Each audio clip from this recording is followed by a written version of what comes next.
Shankari Prasad versus union of India 1951. ఈ case యొక్క background ఏంటి, దీంట్లో సుప్రీంకోర్టు ఇచ్చిన జడ్జిమెంట్ ఏంటి, and what is the significance of that judgement ఈరోజు మనం తెలుసుకుందాం.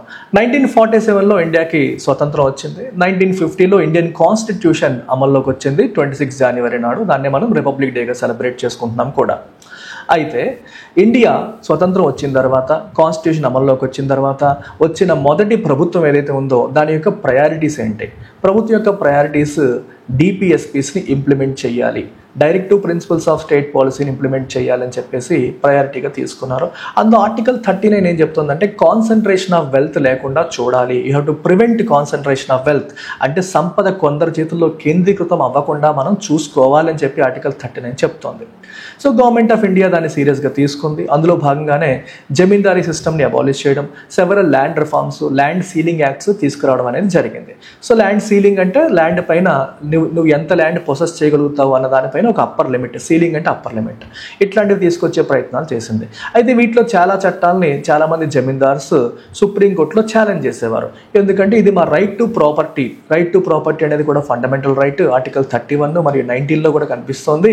ఈ ఫండమెంటల్ రైట్ని ప్రభుత్వాలు తీసుకొస్తున్న ఈ ల్యాండ్ సీలింగ్ యాక్ట్స్ వైలేట్ చేస్తున్నాయని చెప్పి వాళ్ళు ఫ్రీక్వెంట్గా సుప్రీంకోర్టుకి వెళ్ళి ఈ చట్టాలని వైడ్ చేసేవారు. అంటే క్యాన్సిల్ అయ్యేలాగా అవి ఫండమెంటల్ రైట్స్ని వైలేట్ చేస్తున్నాయి కాబట్టి అవి చెల్లవు అని కోర్టు ద్వారా డిక్లేర్ చేయించుకునేవారు. సో ఈ సమస్యను ఎలా ఓవర్కమ్ చేయాలి అని ఆలోచిస్తూ గవర్నమెంట్ ఆర్టికల్ 368ని యూజ్ చేయాలని డిసైడ్ అయింది. ఆర్టికల్ 368 ఏం చెప్తోంది? కాన్స్టిట్యూషన్లో ఉన్న ఆర్టికల్ 368 పార్లమెంట్కి అదే కాన్స్టిట్యూషన్ని అమెండ్ చేసే అధికారాన్ని ఇస్తుంది. సో కాన్స్టిట్యూషన్ ఉన్న కొన్ని ప్రావిజన్స్ని యూజ్ చేసుకొని వీళ్ళు మనల్ని చట్టాలు చేయకుండా ఆపేస్తున్నారు. సో మనం అదే కాన్స్టిట్యూషన్ పార్లమెంట్కి ఇచ్చిన అమెండింగ్ పవర్ను ఉపయోగించి మనకి ఇబ్బంది పెడుతున్న ప్రావిజన్స్ని కట్ చేద్దాము అనే ఉద్దేశంతో గవర్నమెంట్ ఆఫ్ ఇండియా ఆర్టికల్ 368ని యూజ్ చేయాలని డిసైడ్ అయ్యింది. సో దాంట్లో భాగంగానే ఫస్ట్ కాన్స్టిట్యూషనల్ అమెండ్మెంట్ యాక్ట్ అనేది తీసుకొచ్చారు. ఫస్ట్ కాన్స్టిట్యూషనల్ అమెండ్మెంట్ యాక్ట్లో భాగంగా ఆర్టికల్ 31A, ఆర్టికల్ 31Bని ఇన్సర్ట్ చేయడం జరిగింది కాన్స్టిట్యూషన్లో. 31A ద్వారా ఏం చెప్పడానికి ట్రై చేస్తున్నారు? 31A ద్వారా మనకి ఏవైనా చట్టాలు ఎస్టేట్స్ ఎక్వైర్ చేసేలాగా, అంటే ఈ జమీందార్స్ దగ్గర వీళ్ళ దగ్గర ఉన్న ఎస్టేట్స్ని ఎక్వైర్ చేసేలాగా ఏవైనా చట్టాలు తీసుకొస్తే ప్రభుత్వం, ఆ చట్టాలు ఆర్టికల్ 14ని 19ని వైలేట్ చేస్తున్నాయి అని చెప్పి వాటిని మీరు వాయిడ్ అని డిక్లేర్ చేయడానికి లేదు అని ఆర్టికల్ 31A తీసుకొచ్చారు. అంటే ఆ చట్టాలని సేవ్ చేసే ప్రావిజన్ ఈ 31A. అలాగే ఆర్టికల్ 31B ఏం చెప్తుందంటే ఏవైనా చట్టాలు 9th షెడ్యూల్లో పెడితే, 9th షెడ్యూల్ ఉందా అప్పటికి? కాన్స్టిట్యూషన్ అమల్లోకి వచ్చేసరికి 8 షెడ్యూల్సే ఉన్నాయి. కానీ ఫస్ట్ కాన్స్టిట్యూషన్ అమెండ్మెంట్ యాక్ట్ ద్వారా 9th షెడ్యూల్ అనేది క్రియేట్ చేశారు. సో ఏవైనా చట్టాలు 9th షెడ్యూల్లో పెడితే అవి part 3 of the constitution violate చేసినప్పటికీ కూడా వాటిని కోర్టులో ఛాలెంజ్ చేయడానికి లేదు. They are immune from judicial review అని చెప్పడం జరిగింది.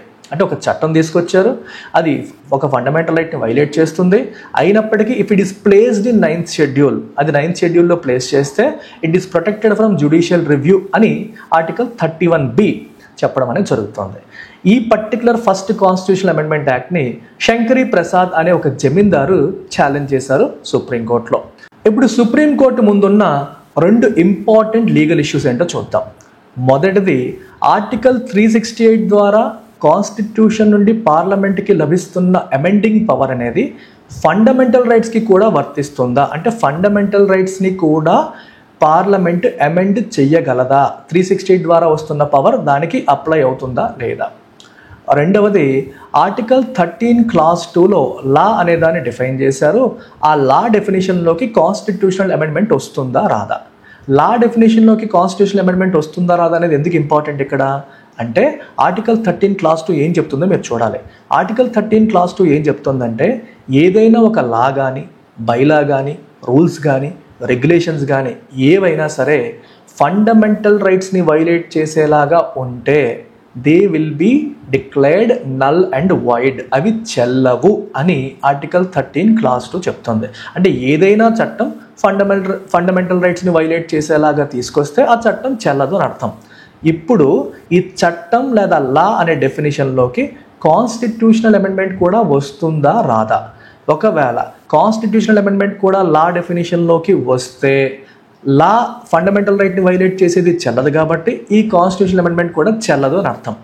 లా డెఫినేషన్లోకి కాన్స్టిట్యూషనల్ అమెండ్మెంట్ రాకపోతే అప్పుడు చెల్లుతుంది. ఇది కోర్టు ముందున్న 2 లీగల్ ఇష్యూస్. ఇప్పుడు పిటిషనర్ యొక్క ఆర్గ్యుమెంట్స్ చూద్దాం. సో పిటిషనర్ శంకరి ప్రసాద్ యొక్క ఆర్గ్యుమెంట్స్ ఏంటి?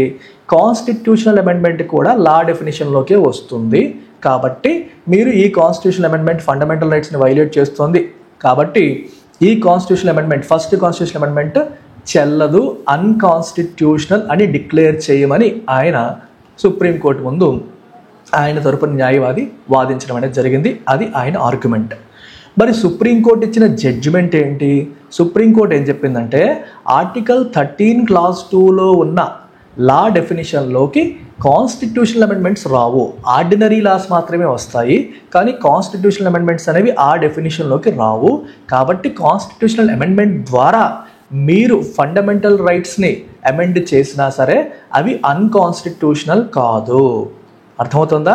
కాన్స్టిట్యూషనల్ అమెండ్మెంట్ ద్వారా మీరు ఫండమెంటల్ రైట్స్ని అమెండ్ చేసినా, అబ్రోగేట్ చేసినా, లేదా వాటిని ఎబ్రిజ్ చేసిన, కొన్ని ఫండమెంటల్ రైట్స్ని రిమూవ్ చేసినా, అబ్రోగేట్ చేసినా, లేదా వైలేట్ చేసినా, లేదా అమెండ్ చేసినా, మోడిఫై చేసినా సరే అది లా డెఫినేషన్లోకి రాదు కాబట్టి చెల్లుతుంది అనేది సుప్రీంకోర్టు ఫైనల్గా ఇచ్చిన జడ్జిమెంట్. రైట్. అయితే ఈ జడ్జిమెంట్ తర్వాత మోడిఫై అయ్యింది. మనకి గోలక్నాథ్ కేసులో సుప్రీంకోర్టు తన వెర్షన్ని యూటర్న్ తీసుకుంది. లా డెఫినేషన్లోకి కాన్స్టిట్యూషన్ అమెండ్మెంట్స్ కూడా వస్తాయని చెప్పింది. మళ్ళీ కేశవానంద భారతి కేసులో మళ్ళీ ఇంకొక యూటర్న్ తీసుకుంది. లా డెఫినేషన్లోకి కాన్స్టిట్యూషన్ అమెండ్మెంట్స్ రావు, కానీ basic structure of the constitution మాత్రం మీరు కాన్స్టిట్యూషన్ అమెండ్మెంట్ ద్వారా టచ్ చేయడానికి లేదు అని కేశవానంద భారతి కేసులో ఈ ఇష్యూని ఫైనల్గా సెటిల్ చేసింది. So this is all about Shankari Prasad versus union of India 1951.